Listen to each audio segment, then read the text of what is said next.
And good evening everyone. Magandang gabi po sa ating lahat. So gabi na po dito sa Israel, 10:16 na po ng gabi. So mag-update lang tayo mga kapatid sa nangyayari dito. Marami na pong nagme-message sa akin to give us some updates dito po sa Israel. So praise the Lord, we are still safe and okay pa naman dito sa north part. Do may mga patuloy pa rin yung pagpalipad ng Hezbollah ng mga missiles pero na-intercept pa rin ng Israel. Do may mga nakakatakas at na sumasabog sa area ng malapit doon sa border ng Lebanon, lalo na sa Kiryat Shmona. Isa po siya sa mga place doon. Pero praise God, wala namang mga casualties na nababalitaan kami. And tuloy-tuloy pa rin po yung pagpalipad ng mga missiles ng Gaza. So hindi pa rin po sila naubos ng tinitira sa bayan ng Israel. So talagang they are striking anywhere. So bigyan ko lang kayo mga kapatid ng update regarding sa casualties dito na po sa Israel. So as of now, nasa 1,400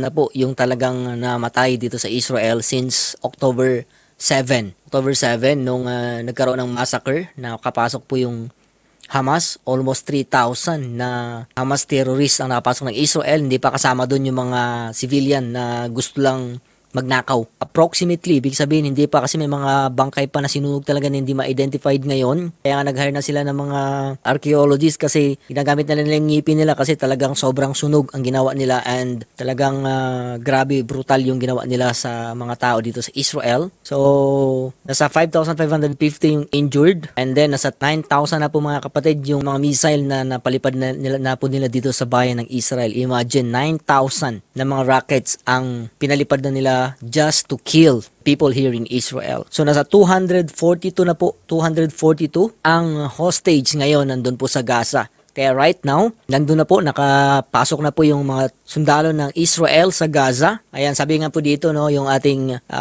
report na ito ay galing po kay Amir Tarfati. Sabi dito, ayan, anyway, bukas mga kapatid, so patuloy natin ipag-pray that Israel will continue to be protected by God. Kasi nga po bukas mayroon pong meeting yung Hezbollah leader doon po sa Lebanon. So bukas malalaman kung talagang papasok sila or they will declare war sa Israel. So bukas kasi merong speech ang pinaka-leader nila na si Hassan Nasrallah. So kaya nga pinapalikas na rin ng mga European countries ang kanilang mga citizens doon sa Lebanon. So pag-pray natin na God will intervene sa ganitong meeting. And meron pong magandang balita mga kapatid, nabasa natin dyan, no? IDF spokesman, sabi dyan, the encirclement of Gaza has been completed. So ibig sabihin, nakapasok na sila sa Gaza and naikutan na nila, ibig sabihin, narating na nila doon yung pinaka-baybayin. Yung dagat, ibig sabihin, they're already surrounded, especially yung hospital doon kasi nga sa ilalim ng hospital, nandun po yung pinaka-main na taguan ng Hamas leader.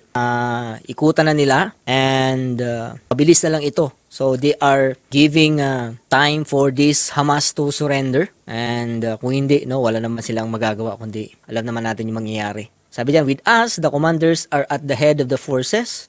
With Hamas, they are on a private jet on the way to Iran. So ganoon naman talaga mga kapatid ang Israel. So may mga namatay na po, may casualties na rin po dito sa Israel. Kung hindi ako nagkakamali, nasa 14 na po ng mga sundalo ang nagbuwis ng kanilang buhay para sa bansang Israel. At meron din pong mga commanders talaga, mga leader dito sa Israel, they are on the front line. Hindi sila nagtatago kagaya ng mga Hamas. Yung mga sundalo nila yung lumalaban, pero yung mga Hamas leader, they are there in other countries at nagpapakasaya. So sabi niyan, they are on private jet on the way to Iran. Nagtatago na sila. So they are not there fighting, kaya hindi nila alam yung tunay na sitwasyon ng Gaza. Ayan, and we are praying for victory mga kapatid. Maubos po ito yung Hamas na ito. And ang pinaka-purpose lang naman ng Israel kaya pinasok nila is makuha yung mga hostages na tinatago po ng Hamas. 240 mga kapatid, including na po dyan yung mga bata at mga kababaihan. So nakakalungkot kasi hanggang ngayon nandun pa rin sila and we don't know their situation if they're still alive or not. So but we are still praying for God's miracle sa situation na ito. So sabi dito, over 130 terrorists were killed in the last few hours. So IDF forces are destroying terrorist infrastructure along with many weapons found during the ground operation in Gaza. So IDF fighters continue to wage fierce battle against Hamas terrorists in Gaza Strip while locating many weapons and destroying terrorist infrastructure alongside military compounds of the Hamas organization. So during firefights conducted by our forces, approximately 130 terrorists were eliminated. Also, combat planes and helicopters attacked a number of military headquarters which were used by senior member of the organization and in the direction of the forces in the field, successfully destroying a number of terrorist infrastructure. Yung mga yung mga building nila ay nasa civilian area kaya marami pong nadadamay ng mga civilian. Nakakalungkot because they don't care sa civilian sa Gaza. Ang gusto lang nila is magkaroon ng havoc sa Israel. So, yan yung problema sa Hamas. Mga terorista talaga sila. So, these are the footage of the IDF soldiers inside the Gaza.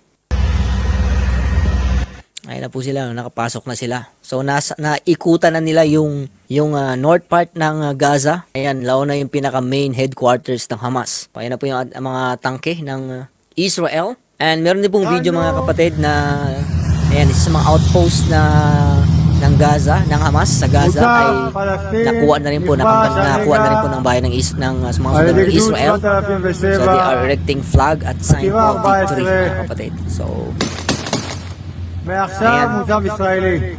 So let's continue to pray for our and pag-pray natin patuloy mga kapatid yung kapayapaan dito sa Israel. So hindi natin alam yung mangyayari. We just always trust the Lord that God will continue to fulfill His promise, that God will continue to protect His people, and let's continue to pray for peace. Ano man yung mangyari, let's continue to trust the Lord that He is still in control. So pag-pray po natin yung mga sundalo ng Israel that are fighting, and even all the hostages na hanggang ngayon ay hindi pa natin alam kung saan sila ngayon, and all the civilians na talagang na-involve lang sa ganitong conflict mga kapatid. So yan lang po yung update natin tonight. Abangan nyo lang ulit yung ating update bukas. Salamat mga kapatid. Salamat. Continue to support our page and see you again bukas.